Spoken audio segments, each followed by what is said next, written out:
Hello बच्चों, आज start करने वाले हम 10th क्लास का एक बहुत इंपॉर्टेंट चैप्टर जिसका नाम है ट्रिग्नोमेट्री करके। आप सब लोगों ने कमेंट किए थे कि सर ट्रिग्नोमेट्री पढ़ा दी जाए, क्योंकि ट्रिग्नोमेट्री एक बढ़िया चैप्टर है क्लास 10 का। अक्सर लोगों को मुश्किल लगता है, लेकिन आप पढ़कर देखो मुझसे। कम से कम 4-5 लेक्चर आप लोग लेंगे जिसमें ट्रिग्नोमेट्री को आपको पूरा पढ़ा देंगे। पहले सारे टॉपिक सिखाएंगे, फिर उसके बाद एक साथ जितने भी क्वेश्चन हो सकते हैं सब अच्छे तरह के क्वेश्चन करेंगे। मतलब एक ऐसा चैप्टर है जो क्लास 10th में आगे बंदा फर्स्ट टाइम पढ़ता है, क्लास 9th में इसका यूज नहीं है, आगे अब यूज होता रहेगा क्लास 11 में और क्लास 12 में। अगर आप मैथमेटिक्स लेते हो क्लास 11-12 में तो बहुत यूज है, लेकिन क्लास अगर आप बायोलॉजी लेते हो तो उसमें भी फिजिक्स और केमिस्ट्री में इसका यूज होगा। ठीक है, तो आप समझ लो कि आपको ट्रिग्नोमेट्री में कुछ नहीं आता। आप क्लास करके देखो मेरी, आपको ट्रिग्नोमेट्री में बहुत कुछ आ जाएगा। इतना आ जाएगा कि किसी भी लेवल का सवाल पूछा जाए आपके, चाहे बोर्ड एग्जाम हो या कोई भी ओलंपियाड टाइप का टेस्ट हो, आप उसमें सवाल आए तो आप उम्मीद है कि आप कर सकते हो। ठीक है, तो स्टार्ट करते हैं बच्चों बहुत बेसिक से। तो ट्रिग्नोमेट्री की अगर मैं बात करूं बच्चों, तो आप सभी को पता है ट्रिग्नोमेट्री 3 वर्ड से मिलकर बना है। एक होता है ट्राई, और दूसरा होता है बच्चों गॉन, और यह तीसरा है मैट्री। पहले मैट्री बता देता हूं। मैट्री एक ग्रीक वर्ड से मिलकर बना है, इसको बोलते हैं बच्चों मैट्रॉन, और मैट्रॉन मतलब होता है टू मेजर।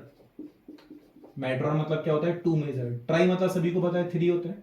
गॉन मतलब होता है साइड्स। ठीक है, अगर मैं ये तो इसका मतलब हो गया। अगर मैं नॉर्मल लैंग्वेज में बोलूं कि सर ट्रिग्नोमेट्री है क्या, तो आप लोग बोलते हैं बच्चा ट्रिग्नोमेट्री मैथमेटिक्स की एक ऐसी ब्रांच होती है जहां पे आप लोग साइड और एंगल के बीच का रिलेशन पढ़ते हैं। मतलब अगर कोई सिंपल पूछ रहा है भाई कि ट्रिग्नोमेट्री है क्या, तो मैं बोलूंगा ट्रिग्नोमेट्री मैथमेटिक्स की एक ऐसी ब्रांच है जहां पे आप लोग साइड और एंगल के बीच का क्या पढ़ते हैं? रिलेशन पढ़ते हैं। सर एग्जांपल देके बताओ कैसे?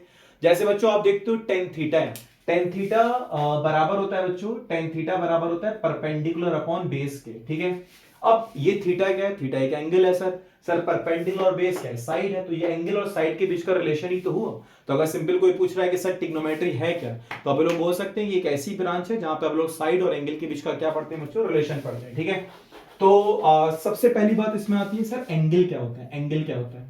आप सभी लोग एंगल के बारे में जानते होंगे क्योंकि 10वीं क्लास में तो आ ही गए हो। अगर मैं नॉर्मल लैंग्वेज में बोलूं एंगल है क्या, तो बोला जाता है ना बच्चों, जैसे बचपन में सिखाया जाता था, जब दो रेज एक कॉमन पॉइंट पे आके मिलती हैं तो जो चीज वहां पे फॉर्म की जाती है उसी को आप लोग क्या बोलते हैं? एंगल बोलते हैं। जैसे मान लो कि ये अपने पास दो रे हैं जिसको आप लोग आर्म भी बोला करते थे बचपन में। ये कॉमन पॉइंट पे आके मिला है, जो चीज यहाँ पे फॉर्म होता है इसी को बच्चों पे लोग क्या बोलते हैं? एंगल बोलते हैं। ठीक है, अब आप लोग करेंगे क्या? दो तरह से यहाँ पे एंगल को देखने वाले हैं, एक होगा आपका क्लॉकवाइज और एक होगा आपका एंटी क्लॉकवाइज। अब उसका क्या यूज है पहले उसको बस थोड़ा सा यहाँ बता देता हूं, आगे उसका यूज होने वाला है। तो अगर मैं बात करूं जैसे क्लॉकवाइज और एंटी क्लॉकवाइज, मतलब मैं क्या कहना चाहता हूं, जैसे मान लो कि आपके पास ये दो आर्म दे रखा है और आप इस तरह से मूव कर रहे हो, तो आप देख रहे हो कि ये क्लॉक का डायरेक्शन होता है, तो इसको आप लोग बोलते हैं क्लॉकवाइज, है ना। तो ये क्लॉकवाइज डायरेक्शन में मूव कर रहा है एंगल। जब क्लॉकवाइज डायरेक्शन में एंगल मूव करेगा तो आप लोग मान लेंगे कि उसको किस में लेना है? नेगेटिव में लेना है। आगे इसका ज्यादा यूज होगा, बस अभी आपको इतना ख्याल रखना है कि मैंने ऐसा कुछ बोला है कि क्लॉकवाइज मूव कर रहा है तो वो नेगेटिव को शो करेगा। और मैं इधर दूसरा दिखा देता हूं आपको कि अगर इस तरह से मूव कर रहा है, ठीक है, तो ये कैसे मूव कर रहा है बच्चों? Anti clockwise. तो अगर वो एंटी क्लॉकवाइज मूव कर रहा है तो आप समझ जाना कि वो किसको शो कर रहा होगा? पॉजिटिव को। अभी बस याद रखना है, आगे इसका आप लोग यूज करने वाले हैं। ठीक है, तो अभी आप लोगों ने ये सीखा कि दो तरह से एंगल को मूव करना है, एक क्लॉकवाइज हो जाएगा और एक एंटी क्लॉकवाइज हो जाएगा। क्लॉकवाइज जो नेगेटिव को शो कर रहा होगा और एंटी क्लॉकवाइज जो अपना पॉजिटिव को शो कर रहा होगा। उम्मीद है कि इतनी बात सभी को समझ में आ गई होगी बच्चा पार्टी। आगे बढ़ते हैं, एक और बात सीखो। देखो आप लोग बात करते हैं बच्चों यूनिट ऑफ एंगल की। सर क्या क्या यूनिट होती है एंगल की? बचपने में सिखा दिया जाता है बच्चों की यूनिट ऑफ एंगल होती है डिग्री। ठीक है सर, जैसे आप लोग क्लास 9th और 10th में आता है, टीचर बोलता है कि भाई यूनिट ऑफ एंगल एक और होती है, जिसको आप लोग क्या बोलते हैं? रेडियन। ठीक है सर, जैसे आप लोग क्लास 11th और 12th की दुनिया में जाता है, टीचर बोलता है यूनिट ऑफ एंगल एक और होती है बच्चों, जिसको आप लोग क्या बोलते हैं? ग्रेड। तो अगर कोई पूछे कि कितनी तरह की यूनिट अपने को पढ़नी है, तो आप लोग बोलेंगे 3 तरह की यूनिट पढ़नी है एंगल की। इसमें कौन कौन सा हो गया बच्चों? एक हो गया डिग्री हो गया, एक कौन सा हो गया सर? एक रेडियन हो गया, एक कौन सा हो गया सर? ग्रेड हो गया। सर इन सब में अगर कोई पूछता है कि बताओ एसआई यूनिट कौन सी है, स्टैंडर्ड यूनिट कौन सी है, तो बच्चों बोला जाता है कि जो रेडियन है ना, ये जो रेडियन है ये एंगल की एसआई यूनिट होती है। इंपॉर्टेंट पॉइंट है, याद रखना है आपको। कोई पूछे कि एसआई यूनिट ऑफ एंगल क्या होती है, तो आंसर क्या होगा? Radian is SI unit of angle होता है। सर दिखाते कैसे? देखो भाई, अगर अपने को शो करना है जैसे 7 डिग्री है तो सभी को पता है छोटा सा ओ टाइप का बना देते हैं ऊपर, डिग्री को शो कर रहा होता है। सर रेडियन दिखाना हो तो स्मॉल सी बना देते हैं, रेडियन दिखाते हैं। सर ग्रेड कैसे दिखाते हैं, स्मॉल जी बना लो, ग्रेड दिखा दिया जाता है, ठीक है ना। मैं आपको एक और पहचान बताता हूं, क्योंकि आप देखोगे 10th क्लास में ज्यादा तो यूज नहीं है रेडियन का, लेकिन अगर आपको कहीं पे दिखाई दे, जैसे मैं आपको एक एग्जांपल लेकर समझाता हूं। मान लो मैंने लिखा बच्चों साइन 90 डिग्री, ठीक है। अब साइन 90 डिग्री की वैल्यू क्या होती है, तो साइन 90 डिग्री बराबर होता है 1 के। अभी आगे आप लोग पढ़ने वाले, ठीक है। साइन 90 की वैल्यू क्या होती है 1। अब मैंने इसी चीज को ऐसे लिखा, साइन पाई अपॉन 2 लिखूं, या सिंपल मैंने इसको लिखा साइन पाई अपॉन 2 रेडियन, ठीक है। अच्छा देखो, अगर मैं ऊपर कुछ लगा नहीं रहा हूं, जैसे यहां पे मैंने ऊपर कुछ नहीं लगाया, तो भी आप समझोगे कि भाई वो उसकी एसआई यूनिट में लिखा गया है, तो इसका मतलब वो कौन सी यूनिट होगा, इसका रेडियन। तो अगर मैं ऐसे पावर में सी लिख रहा हूं या पावर में सी नहीं बना रहा हूं, तो भी आप समझ जाओगे रेडियन होगा। मैं एक और एग्जांपल ले लेता हूं। मैंने एक जगह पे बच्चों लिखा साइन 1 डिग्री और एक जगह पे लिखा साइन 1, तो इसका मतलब साइन 1 मतलब साइन 1 रेडियन की बात कर रहा हूं यहां पे, है ना। अगर मैं साइन 1 लिख रहा हूं तो मैं यहां पे किसकी बात कर रहा हूं बच्चा, साइन 1 रेडियन की बात कर रहा हूं, ठीक है। तो मैं वही कहना चाह रहा हूं कि चाहे इस तरह से दे रखा हो या फिर इस तरह से दे रखा हो, आप समझ जाना वो रेडियन की बात कर रहा है। मैं एक और पहचान बता देता हूं क्लास 10 तक की दुनिया में, जब भी आपको एंगल पाई के टर्म में दे रखा हो कोई ट्रिग्नोमेट्री रेशियोज के साथ, जब भी कोई एंगल पाई के टर्म में दे रखा हो ट्रिग्नोमेट्री रेशियो के साथ, आप समझ जाना कि भाई वो रेडियन में, वो किस में है, रेडियन में। जैसे ये दे रखा है साइन पाई अपॉन 2, मैं समझ जाऊंगा भाई ये किस में है, रेडियन। अभी वैल्यूज से नहीं जाना है, अभी बस समझना है कि भाई कौन कौन सी स्टैंडर्ड यूनिट्स होती हैं, और जब स्टैंडर्ड यूनिट है तो उसको समझा कैसे जाता है कि भाई रेडियन कब है, डिग्री कब है या ग्रेड कब है। तो डिग्री में तो ऐसा आएगा, ग्रेड में ऐसा आएगा, रेडियन में कभी कभी पावर में ऐसा मिलेगा, कभी कभी पावर में कुछ नहीं मिलेगा, तो भी आप लोग समझ जाएंगे कि वो किसकी बात कर रहा है बच्चा पार्टी, रेडियन की बात कर रहा है, ठीक है। ये वाली बात उम्मीद है कि आपको समझ में आई होगी, ठीक है। तो मैंने बोला बच्चों 3 तरह की यूनिट है, एक डिग्री है, एक रेडियन है और एक ग्रेड है। सर ये 3 तरह की यूनिट कैसे होती है, तो मैं और अच्छे से और इसकी गहराई में लेके चलता हूं आपको।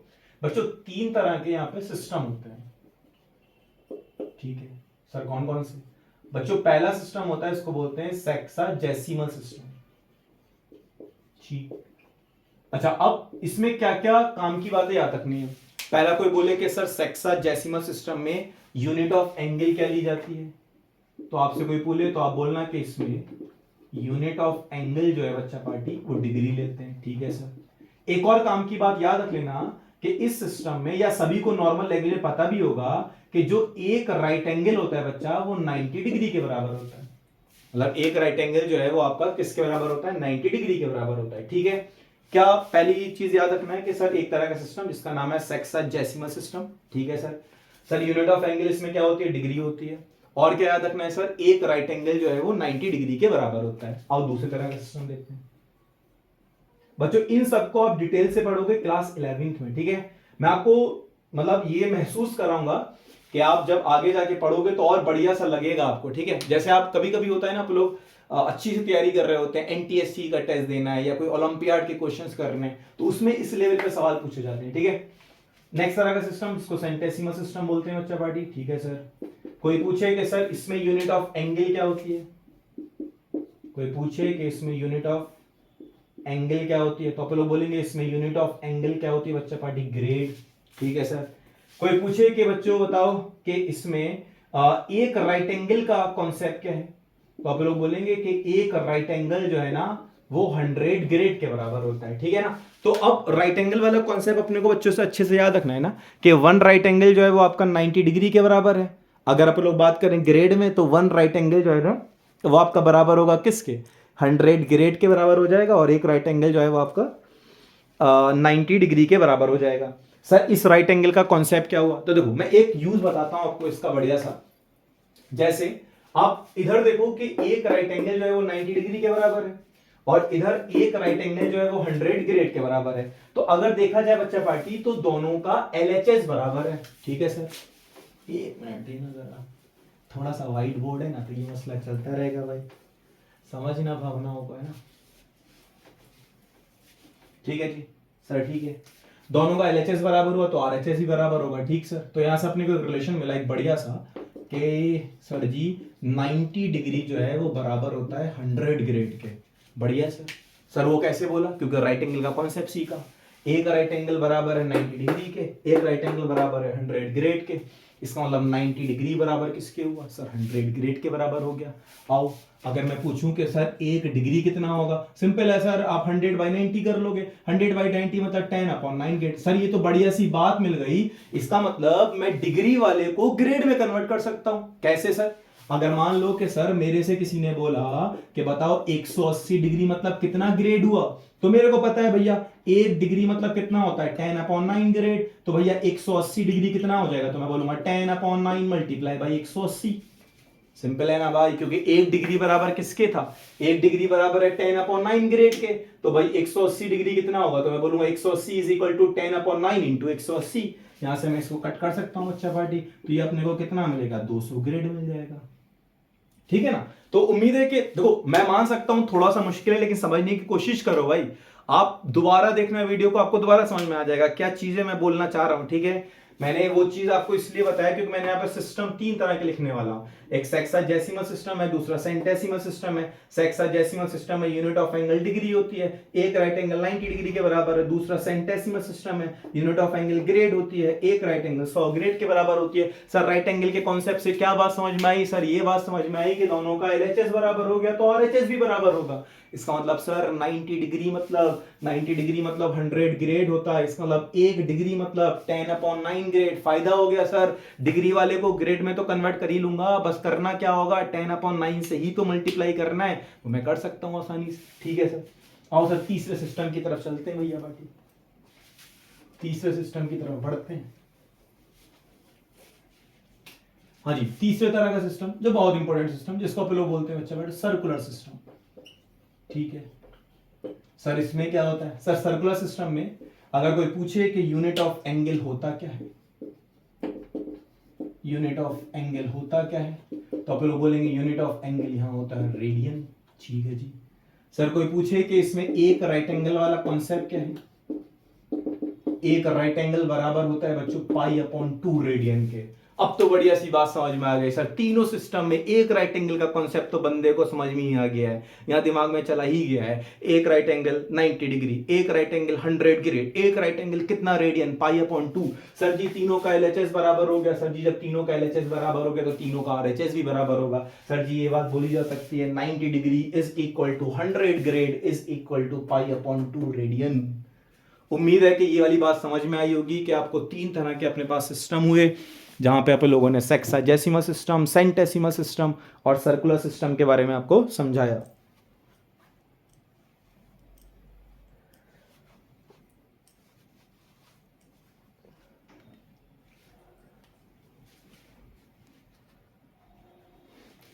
ठीक है बच्चा भाई, चले आगे बढ़ते हैं ना। इतनी बात आपको समझ में आई होगी, यूनिट ऑफ एंगल के बारे में 3 तरह के सिस्टम अपने पास अच्छे से क्लियर हुए। ठीक है, मैंने बोला भाई थोड़ी बहुत तो परेशानी रहने वाली है, क्योंकि वाइट बोर्ड है, ऐसा ऐसा चीजों को बढ़ाऊंगा, एकदम नहीं बढ़ाना चाहता हूं, है ना। ठीक है, नेक्स्ट बढ़ते हैं। ठीक है, बढ़िया, यहां तक क्लियर हुआ चीजें बातें। उम्मीद है कि कुछ नई चीजें आपको समझ में आई होगी, बढ़िया तरीके से दिमाग में घुसी।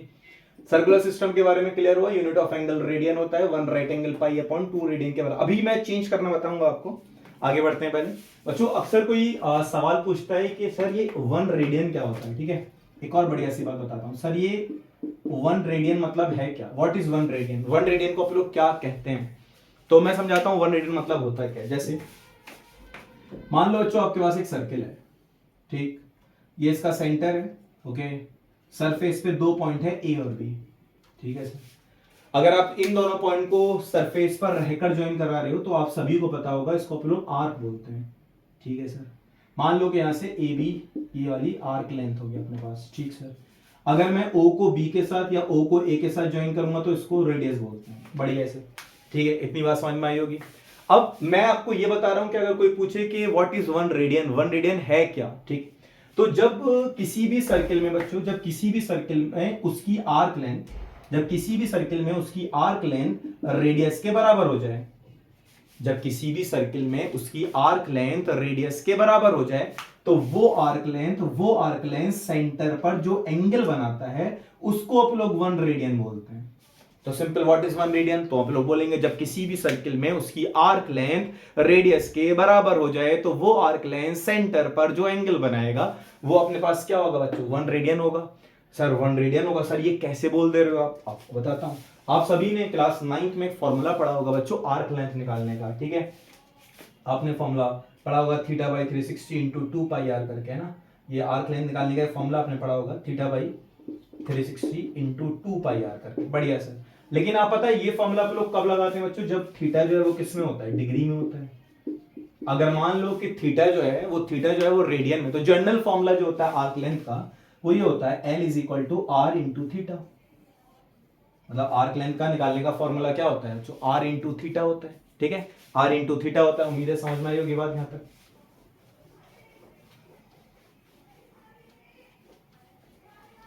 ठीक है। अब अगर मैं यहां से थीटा की वैल्यू फाइंड करूं तो थीटा बराबर किसके हो जाएगा, L अपॉन आर, ठीक है सर।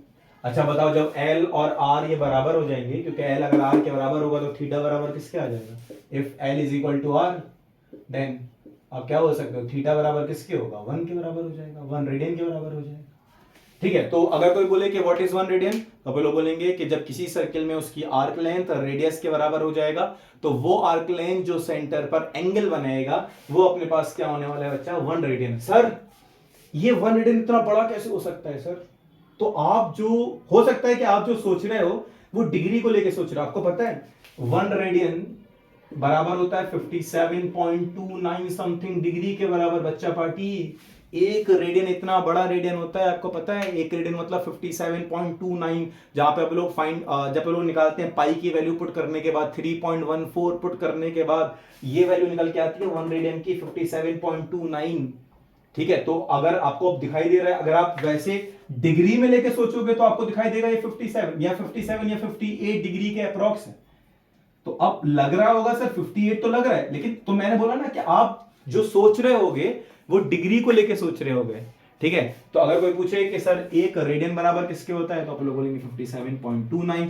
इसका मतलब सर जी एक रेडियन और 1 डिग्री में कौन बड़ा होगा, ऑब्वियसली 1 रेडियन बड़ा होगा भाई। 1 रेडियन और 1 डिग्री में कौन बड़ा होने वाला है, 1 रेडियन बड़ा होगा। जैसे मैंने ये वाली बात लिखी, मैं आपको एक बढ़िया सा कॉन्सेप्ट बताता हूं। एक 11th एंट्रेंस में बच्चों एक सवाल पूछा गया था कि साइन 1 रेडियन और साइन 1 डिग्री में कौन बड़ा है। अच्छा ये साइन है क्या, साइन एक ट्रिग्नोमेट्रिक रेशियोज है। आगे आप लोग पढ़ेंगे तो वहां सिखाएंगे कि 0 डिग्री से लेकर 90 डिग्री तक, 0 डिग्री से लेकर 90 डिग्री तक जैसे जैसे एंगल को बढ़ाया जाता है साइन की वैल्यू बढ़ती है। मतलब 0 डिग्री से लेकर 90 डिग्री तक आप जैसे जैसे एंगल को बढ़ाओगे साइन की वैल्यू क्या होती जाएगी, इंक्रीज होती जाएगी। तो अगर कोई पूछे कि साइन 1 रेडियन और साइन 1 डिग्री में कौन बड़ा है, 1 रेडियन मतलब अप्रॉक्स 58 डिग्री, तो अब मैंने बोला ना 0 से लेकर 90 डिग्री तक एंगल को बढ़ाने पर साइन की वैल्यू इंक्रीज होती है। इसका मतलब कौन बड़ा होगा, साइन 1 रेडियन। बच्चों ये 11th एंट्रेंस में पूछा गया था, क्लास 11 का सवाल है। ठीक है ना, समझ में आ रही है नई वाली बात कि साइन 1 रेडियन और साइन 1 डिग्री में कौन ग्रेटर होगा।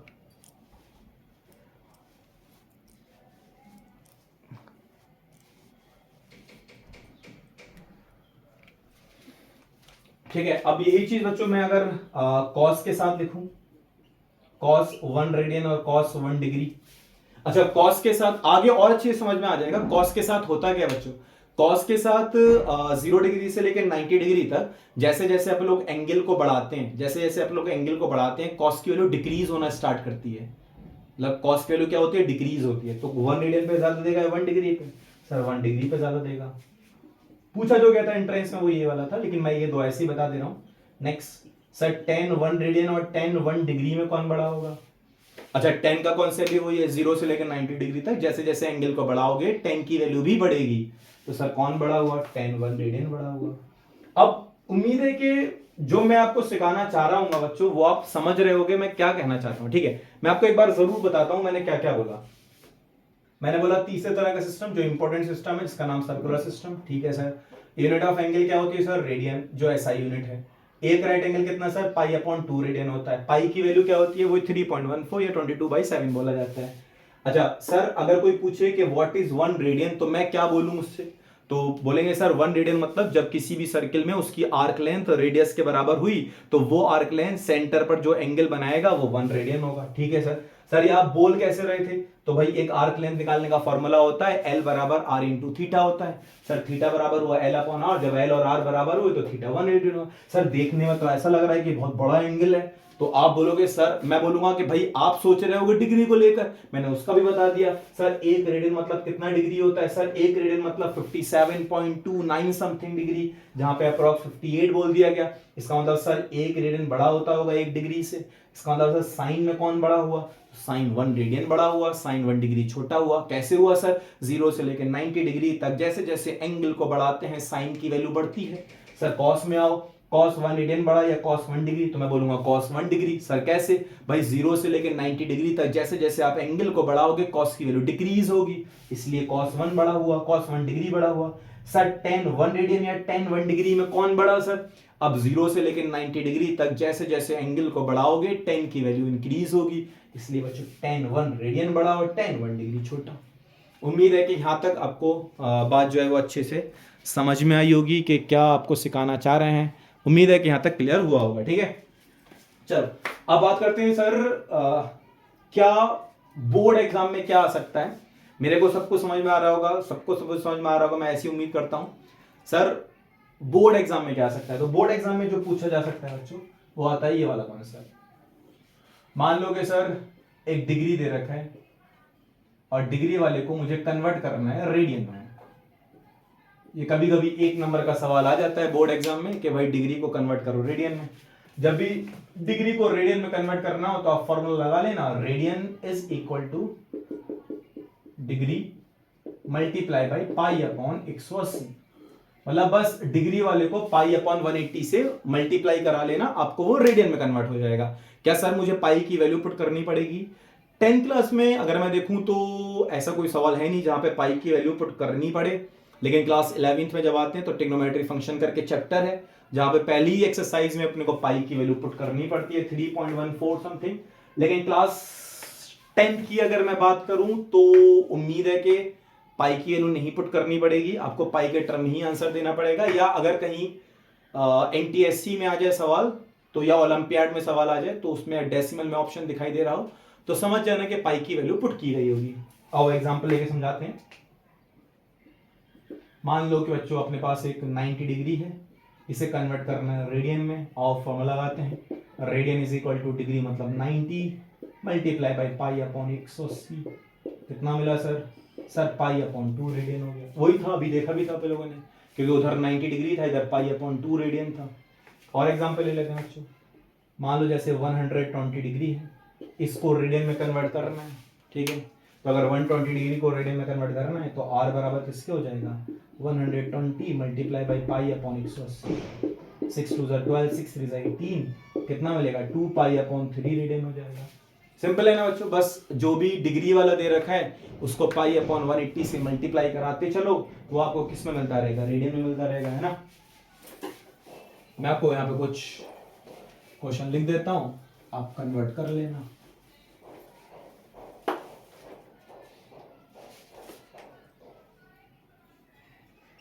ठीक है, अपने को डिग्री को कन्वर्ट करना है रेडियन में। पहला ले लेते हैं 180 degree, second 270 degree, third 60 degree, fourth 45 degree, fifth 15 degree, six मान लो 360 डिग्री, 7 540 डिग्री, 8th मान लो दे रखा है 2 होल 3/5 डिग्री, 9th अगर मान लो दे रखा है 990 डिग्री, 10th दे रखा है 1920 डिग्री। इन सबको कन्वर्ट करना है और रेडियन में। उम्मीद है कि आप कन्वर्ट कर सकते हो इन सबको।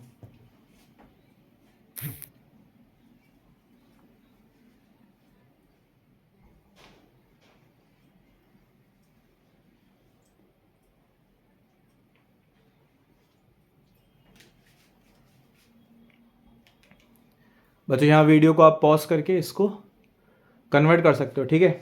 उम्मीद है कि ये समझ में आया होगा कि कैसे आप लोग डिग्री वाले को रेडियन में कन्वर्ट करना है।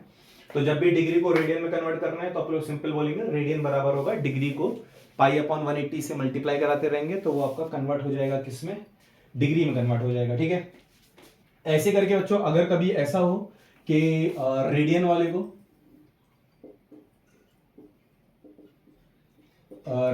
को कन्वर्ट करना है डिग्री में,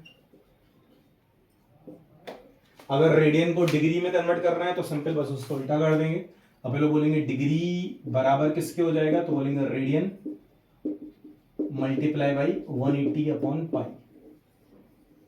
ठीक है, बस रेडियन को 180 अपॉन पाई से मल्टीप्लाई कर लेना, वो कन्वर्ट हो जाएगा किसमें, आपका डिग्री में कन्वर्ट हो जाएगा।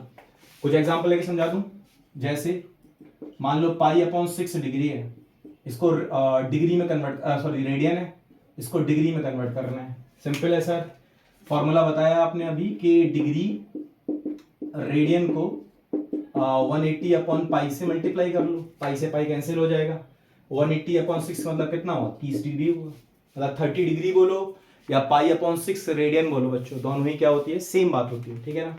और एग्जांपल ले लेते हैं, अगर मान लो ऐसा दे रखा है 5 पाई अपॉन 4 रेडियन है। ठीक है, इसको डिग्री में कन्वर्ट करना है। सिंपल है सर, डिग्री बराबर किसके होता है, radian multiply by 180 upon pi, pi से पाई कैंसिल हो जाएगा, 4 से डिवाइड कर लो, 4 4 16 होता है, 4 5 20 हो जाएगा, 5 से मल्टीप्लाई कर लो, 5 5 25, 2 5 4 20, 225 डिग्री हो जाएगा।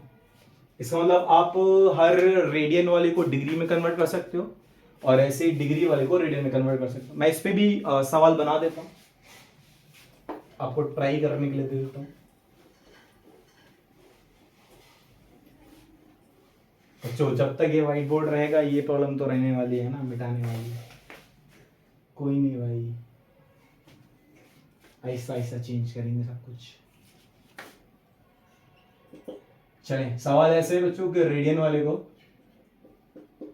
डिग्री में कन्वर्ट करना है। ठीक है, जिसमें पहला पार्ट ले लेते हैं हम लोग, पाई अपॉन 4 रेडियन, सेकंड ले लेते हैं 3 पाई बाई 2 रेडियन, थर्ड ले लेते हैं 4 पाई,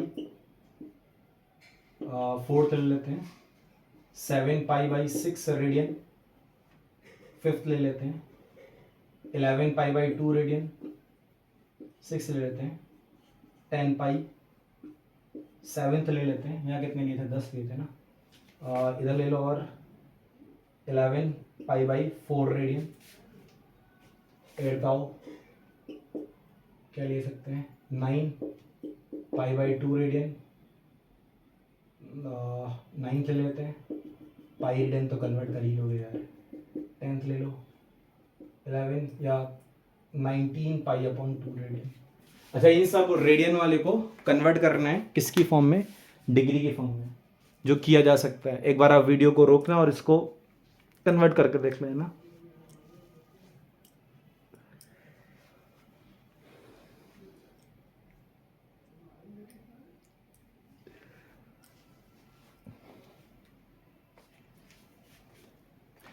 जो हो सकता है वो थोड़ा पसीना पसीना टाइप का दिखाई दे रहा हो, वो मेहनत चल रही है, मसला ये नहीं है, मसला है कि एसी वेसी सब कुछ लगा है। लेकिन जो मेरे पास माइक है ना वो आईफोन वाला माइक है, लेकिन अभी फ़ोन एंड्रॉयड वाला है, तो इसलिए वो माइक लग नहीं पा रहा है। जैसे ही अब मैं एसी चलाता हूँ तो वो उसमें इसमें आवाज़ आती है, इसलिए वो बंद करके चल रहे हैं। कोई नहीं भाई, है ना। तो डिग्री से रेडियन में कन्वर्ट कर सकते हैं और रेडियन से डिग्री में कन्वर्ट किया जा सकता है। आगे बढ़ना। अब क्या होगा ना, बार बार कैलकुलेशन करने से, वैसे जब भी स्कूल में आएगा तो आप फॉर्मूले का तो यूज करोगे ही करोगे, जब आप बीच में कैलकुलेशन आएगा तो उसके लिए डायरेक्ट समझ लेते हैं ना, डायरेक्ट क्या समझ लेते हैं कि पाई रेडियन मतलब होता है 180 डिग्री। ठीक है, मतलब अगर मैं पाई रेडियन बोलूं कि पाई रेडियन मतलब कितना डिग्री होगा, तो आप लोग बोलेंगे पाई रेडियन मतलब होता है 180 डिग्री। ठीक है, ऐसे करके अब मैं यहाँ से सब कुछ बना सकता हूँ। पाई अपॉन 2 मतलब कितना होगा, 180 बाई 2 90 डिग्री। सही है सर। पाई अपॉन 3 मतलब कितना होगा बच्चों, 180 को 3 से डिवाइड कर लो, कितना होगा 60। सर पाई अपॉन 4 रेडियन कितना होगा, 180 को 4 से डिवाइड कर लो 45। अच्छा, पाई अपॉन मान लो पाई अपॉन 6 ले लेते हैं। पाई अपॉन 6 कितना होगा? 180 को 6 से डिवाइड कर लो 30। ये बहुत स्टैंडर्ड एंगल है जो सबसे ज्यादा इस्तेमाल होने वाले हैं। Pi, pi upon 2, pi upon 3, pi upon 4, pi upon 6। और ले लेते हैं बच्चों 2 पाई रेडियन ले लो। पाई मतलब कितना हुआ? 180 डिग्री, तो 2 पाई मतलब कितना होगा? 360 डिग्री। अच्छा और ले लेते हैं 5 पाई अपॉन 2 ले लो। बताओ पाई अपॉन 2 मतलब कितना हुआ? कितना हुआ? 90। 90 इंटू 5 कितना होगा? 450 हो गया सर। बढ़िया है सर। इसका मतलब ऐसे नॉर्मल कन्वर्ट किया जा सकता है। जो आपको मेन याद रखना है वो ये चीज याद रखनी है, ठीक है? पाई रेडियन मतलब 180 डिग्री, ठीक? पाई रेडियन मतलब 180 डिग्री। पाई की वैल्यू क्या है? पाई की वैल्यू तो वही है जो आप जानते हो 3.14 करके। लेकिन पाई रेडियन को अगर डिग्री में बोला जाए तो पाई रेडियन मतलब अप्रॉक्स मतलब डिग्री में 180 डिग्री होता है। स्कूल में है तो फिर बाय यूजिंग फॉर्मूला कर लेना, डिग्री को रेडियन में और रेडियन को डिग्री में कन्वर्ट किया जा सकता है, ठीक है? उम्मीद है कि ये वाली बात आपको अच्छे समझ में आई होगी। जो मैं आपको जो चीज़ मैंने आपको बताई एंगल से रिलेटेड, क्या एंगल होता क्या है और किस तरह की यूनिट होती है एंगल की। एक बार जल्दी से रिवाइज करते हैं क्या क्या आप लोग सीखे बच्चों। एंगल क्या है? जब दो रेज एक कॉमन पॉइंट पे आके मिलती हैं तो उसको एंगल बोलते हैं। दो तरह से एंगल को मूव करना सीखा, एक क्लॉकवाइज और एक एंटी क्लॉकवाइज। क्लॉकवाइज मतलब नेगेटिव को शो करेगा और एंटी क्लॉकवाइज जो पॉजिटिव को शो करेगा। इसके बाद आप लोग आगे बढ़े जहां पे यूनिट ऑफ एंगल के बारे में सीखा। बोला गया कि 3 तरह की यूनिट होती है एंगल की, एक होता है आपका डिग्री, एक होता है रेडियन, एक होता है आपका ग्रेड। रेडियन ऐसा यूनिट होती है, स्टैंडर्ड यूनिट होती है। होती कैसे? तो बताया गया था कि 3 तरह के सिस्टम होते हैं। एक का नाम था सेक्साजेसिमल सिस्टम, दूसरा सेंटेसिमल सिस्टम, तीसरा सर्कुलर सिस्टम। सेक्साजेसिमल सिस्टम में यूनिट ऑफ एंगल क्या होता है? डिग्री, जहां पे एक राइट एंगल मतलब 90 डिग्री होता है।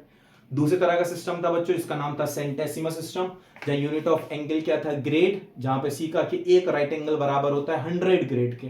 तो दोनों से एक कॉन्सेप्ट समझ में आया कि 90 डिग्री 100 ग्रेड के बराबर हुआ, 1 डिग्री मतलब 10/9 ग्रेड हुआ। कन्वर्ट करना सीख गए।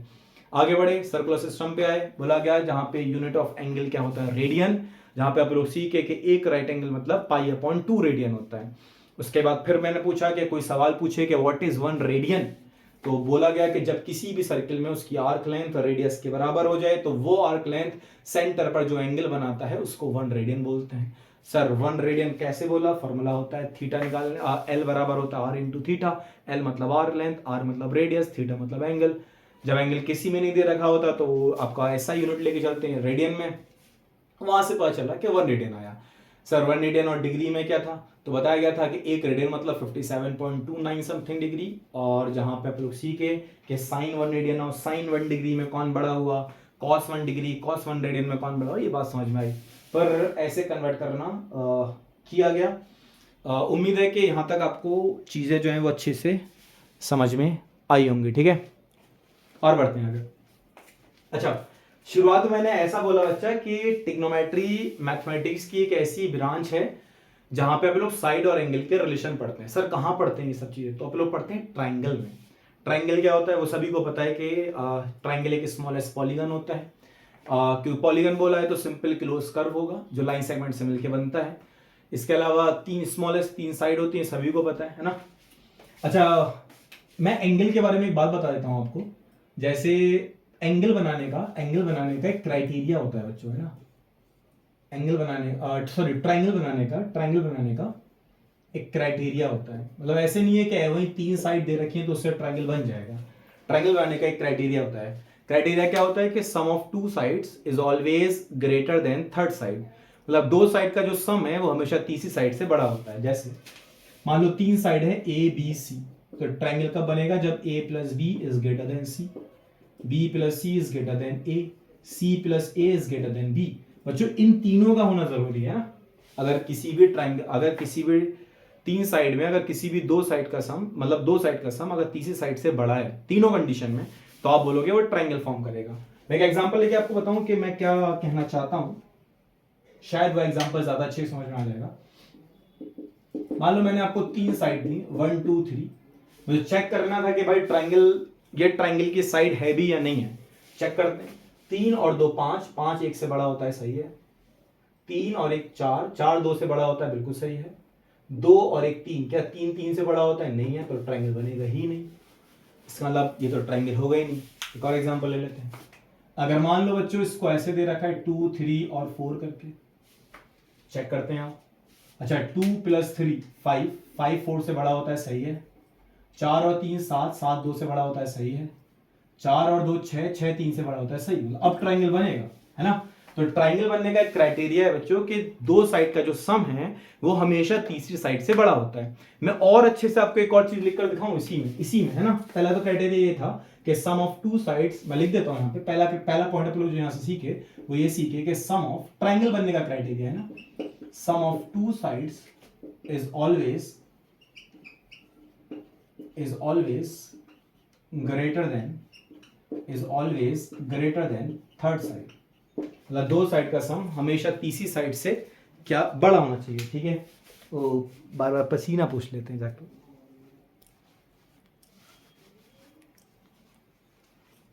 ठीक है बच्चों, दो साइड का सम जो है वो तीसरी साइड से हमेशा क्या होता है, बड़ा होता है। मैं इसी को और अच्छे से लिखूं बच्चों, तो इसको दूसरी कंडीशन समझना अच्छे से। अब लोग बोलेंगे कि मॉडुलस ऑफ, मैं मॉडुलस अभी हटा देता हूं, मैं इसे लिख देता हूं कि difference of two sides is always less than third side. मतलब सर सम के बारे में तो आपने बोल दिया भाई, एनसीईआरटी में दे भी रखा होता है क्लास 9 की कि दो साइड का सम तीसरी साइड से बड़ा होना चाहिए। सर डिफरेंस के बारे में बताओ, तो आप लोग बोलेंगे बच्चों difference of two side is always less than third side. अच्छा अगर, क्योंकि हो सकता है डिफरेंस नेगेटिव आ जाए, इसलिए आप लोग मॉडुलस लगा देते हैं। मॉडुलस ऐसे दो वर्टिकल लाइन बनाए थे जो नेगेटिव को पॉजिटिव कर देता है। तो अगर मैं मॉडुलस के साथ बोलूं तो ऐसे बोलूंगा कि modulus of difference of two side is always less than third side. Sir इसमें लिख के दिखाना, एबीसी वाले में क्या बोलना चाह रहे हो, तो मैं कहना चाहता हूं कि a minus B, modulus of a minus B is less than c, modulus of b minus c is less than a, modulus of c minus a is less than b। Sir एक और मसली वाली बात सुनो, sir जब मेरे को सम of two side वाला concept आता है तो क्या इसका सीखना जरूरी है? भाई बिल्कुल जरूरी है, एंट्रेंस में सवाल भी आया था इस कॉन्सेप्ट के ऊपर, ठीक है। अब याद रखना, ऐसे में एक कंडीशन लेके आपको समझाता हूं। जैसे देखो, मान लो कि एक ट्राइंगल है, उस ट्राइंगल की दो साइड है, एक 6 है और एक 10 है। मैंने पूछा कि बताओ इस ट्राइंगल की तीसरी साइड क्या होगी, जहां पे मैं सिंपल ऐसा बोल देता हूं कि तीसरी side belongs to capital N, मतलब डेसिमल वाला नहीं लेता हूं, ठीक है। मतलब तीसरी साइड जो है वो नेचुरल नंबर को बिलोंग कर रही है। ओके सर, दो साइड दे रखी है सर, तीसरी साइड पूछी गई है ट्राइंगल की। अब याद रखना बच्चों, किसी भी ट्राइंगल की जो तीसरी साइड होती है, किसी भी ट्राइंगल की जो तीसरी साइड होती है, जो तीसरी साइड होती है वो हमेशा उन दो साइड के डिफरेंस से बड़ी होती है।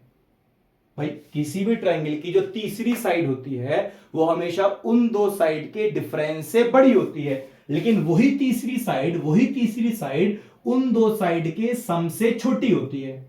भैया अगर किसी भी ट्राइंगल की दो साइड दे रखी है, तीसरी के बारे में पूछा गया है, तो मैं बोलूंगा जो भी तीसरी साइड होगी वो उन दो साइड के डिफरेंस से बड़ी होगी, लेकिन उन दो साइड के सम से छोटी होगी। सर जी यहाँ पे तीसरी साइड की क्वेश्चन मार्क, तो मैं बोलूंगा sir ji question mark is greater than 6 - 10 but less than 6 + 10।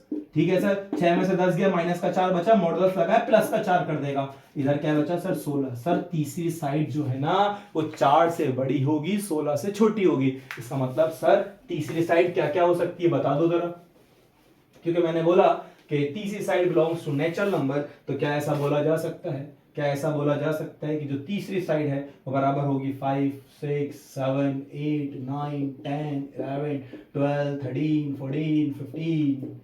मतलब तीसरी साइड ये हो सकती है बच्चों, क्या है बच्चों, 16 से कम होगी और 4 से ज्यादा होगी। अब वो कैसे पता चला, उम्मीद है कि वो चीज आपको समझ में आई है कि जो भी ट्रायंगल की तीसरी साइड होती है वो हमेशा उन दो साइड के डिफरेंस से बड़ी होती है, लेकिन उन दो साइड के सम से छोटी होती है। तो ये दो कॉन्सेप्ट आपको बढ़िया से समझ में आए कि sum of two side is always greater than third side, एक ट्रायंगल बनने का क्राइटेरिया है। दूसरा क्राइटेरिया अपने याद रखना है कि difference of two side is always less than third side. ठीक है, एंगल के बारे में समझ में आया होगा, ट्रायंगल के बारे में आपको बढ़िया से क्लियर हुआ होगा कि ट्रायंगल बनने का क्या क्राइटेरिया होता है। क्योंकि होगा कि आप लोग आगे जब ट्रिग्नोमेट्री रेशियोज पढ़ेंगे तो वो आप लोग पढ़ेंगे ट्रायंगल में बच्चों, जिसका नाम, वैसे मैं आपको नॉर्मल बताऊं कि ट्रायंगल होते कितने तरह के। तो ट्रायंगल को बच्चों तोड़ा जाता है दो चीजों के बेसिस पर, एक होता है on the basis of side, एक होता है on the basis of angle. Side के बेसिस पर तीन तरह के ट्रायंगल होते हैं, सभी को पता होगा। एक ऐसा ट्रायंगल जिसके तीनों साइडें अनइक्वल हो, उसको आप लोग स्केलेन ट्रायंगल बोलते हैं। जिसकी दो साइडें इक्वल हो, उसको आइसोसेलेस बोलते हैं। जिसकी तीनों साइडें इक्वल हो, उसको आप लोग इक्विलेटरल ट्रायंगल बोलते हैं। बच्चों दूसरा जो डिवीजन होता है वो होता है on the basis of angle. एक ऐसा ट्रायंगल जिसके तीनों एंगल एक्यूट हो, उसको एक्यूट एंगल ट्रायंगल बोलते हैं। एक ऐसा ट्रायंगल जिसका एक एंगल ऑब्ट्यूज हो, उसको ऑब्ट्यूज एंगल ट्रायंगल बोलते हैं। और एक ऐसा ट्रायंगल बच्चों जिसका एक एंगल 90 डिग्री होता है, उसको आप लोग राइट एंगल ट्रायंगल बोलते हैं। उसे कौन सा ट्रायंगल बोलते हैं? राइट एंगल ट्रायंगल बोलते हैं। तो जो अपने को ट्रिग्नोमेट्री में पढ़ना है वो राइट एंगल ट्रायंगल के बारे में पढ़ना है। तो मैं मान लो कि अपने पास ABC करके ये एक राइट एंगल ट्रायंगल है। राइट एंगल है किस पर बच्चों? B पर। तो इसका मतलब एंगल B बराबर किसके हुआ? 90 डिग्री के। सर इन दो के बारे में क्या बोलोगे? तो अगर ये 90 डिग्री हुआ तो एंगल A और एंगल C का सम भी 90 डिग्री होगा। क्या सर जरूरी है 45 ना भाई, ऐसा कोई जरूरी नहीं है। हो सकता है कि वो जो एंगल है वो 50 और 40 हो, और ऐसा भी हो सकता है कि वो जो एंगल है वो आपका 70 और 20 हो, 60 और 30 हो, 45 भी हो सकता है। ठीक है, तो ये वाली चीज तो अपने को याद ही रखनी है। अच्छा सर 45 कब होता है? तो जैसे देखो, मान लो कि आपके पास ये इसको क्या बोलते हैं? जो हाइपोटेनियस, इसको बेस ले लेते हैं और ये परपेंडिकुलर है। 90 के सामने वाली साइड को हाइपोटेनियस बोलते हैं। ये दोनों आपस में चेंज होते रहते हैं। अभी तो बस नॉर्मल कंडीशन में याद रखो, बेस और परपेंडिकुलर है, क्योंकि हाइपोटेनियस सबसे लॉन्गेस्ट साइड होती है, तो वो तो किसी के बराबर नहीं हो सकता है। लेकिन कुछ राइट एंगल ट्रायंगल बच्चों ऐसे दिखाई देते हैं जहां पे बेस और परपेंडिकुलर बराबर होता है। अगर बेस और परपेंडिकुलर बराबर है देन आप बोलोगे कि जो ट्रायंगल ABC है इज एन क्या कहलाएगा? वो आइसोसेलेस राइट एंगल ट्रायंगल। अच्छा वो कौन सा ट्रायंगल होगा? वो एक आइसोसेलेस राइट एंगल ट्रायंगल हो जाएगा। और जैसे ही वो आइसोसेलेस राइट एंगल ट्रायंगल होगा तो आप बोल सकते हो कि उसमें जो अदर वाले एंगल है, जैसे यहाँ पे एंगल A और एंगल C बराबर होगा, और ये बराबर किसके हो जाएंगे? 45 डिग्री के। ठीक है, उम्मीद है कि यह चीज आपको समझ में आया होगा कि कभी कभी राइट एंगल ट्रायंगल में ऐसा होगा बच्चों कि जो बेस और परपेंडिकुलर है वो आपस में बराबर होंगे, और जब बेस और परपेंडिकुलर बराबर होंगे तो उस ट्रायंगल को, उस राइट एंगल ट्रायंगल को हम लोग आइसोसेलेस राइट एंगल ट्रायंगल बोलेंगे। और आइसोसेलेस राइट एंगल ट्रायंगल में जो अदर एंगल है वो 45 डिग्री हो जाएगा। ठीक है, एक और नॉर्मल बात याद रखनी ना, क्योंकि होगा कि जब आप लोग सवाल करेंगे तो इसमें राइट एंगल ट्रायंगल में भाई साहब का यूज किया जाता है, इनका नाम है पाइथागोरस थ्योरम। वो आप सभी को पता होगा। पाइथागोरस थ्योरम क्या बोलता है? हाइपोटेनियस का स्क्वायर बराबर होता है बेस का स्क्वायर प्लस परपेंडिकुलर। ठीक है, तो उम्मीद है कि मैंने आपको, आज आप लोग ऐसा करते हैं ना, इसी लेक्चर में इतना ही रखते हैं, क्योंकि आप लोगों ने बहुत सारी चीजें आपको यहाँ पे सिखा रखी हैं। ठीक है, ठीक है, तो आप लोगों ने बच्चों यहाँ पे आपको बहुत सारी चीजें, इसमें बेसिक चीजें आपको सारी बता दी हैं ट्रिग्नोमेट्री से रिलेटेड। अभी जो कल से आप लोग ऐसा कर लेंगे, मतलब नेक्स्ट लेक्चर में ऐसा करेंगे कि ट्रिग्नोमेट्री रेशियोज को स्टार्ट कर लेंगे। मैंने बोला ना कम से कम 5-6-7 लेक्चर ले लेंगे जिसमें आप लोग ट्रिग्नोमेट्री को पढ़ा सकें। बहुत सारी चीजें आपको आज सिखाई हैं, उम्मीद है कि इतना आपको समझ में आया होगा। नेक्स्ट लेक्चर में आप लोग आज जो सीखे बेसिक्स आप लोग एंगल के बारे में सीखे, और दूसरा आप लोग ट्रायंगल के बारे में, एंगल और ट्रायंगल के बारे में बहुत सारा कॉन्सेप्ट आपको मैंने सिखा दिया है। उम्मीद है कि इतना आपको समझ में आया होगा। अगर आपको सही में वीडियो अच्छी लगी हो, आप चाहते हो कि सर और ऐसे ही पार्ट बनाए जाएं, तो आप नीचे कमेंट करके मेरे को बता सकते हो। मेरे को थोड़ा सा और शायद मोटिवेट कर सकते हो, मैं और ज़्यादा वीडियो बनाऊं ताकि, ठीक है ना। तो ऐसा करते हैं आप, मैं नेक्स्ट लेक्चर में जब भी होगा तो मैं ट्रिग्नोमेट्री रेशियोज के साथ स्टार्ट करते हैं। ठीक है, ख्याल रखें बच्चों, वीडियो को ज़्यादा से ज़्यादा शेयर कर दें, चैनल को सब्सक्राइब कर दें, ताकि एक अंदर से मोटिवेशन मिलता रहे कि हाँ भाई कर ले, भाई कर ले, अच्छा लगेगा, अच्छा लगेगा। ठीक है, टाटा, ख्याल रखें बच्चों, बाय बाय।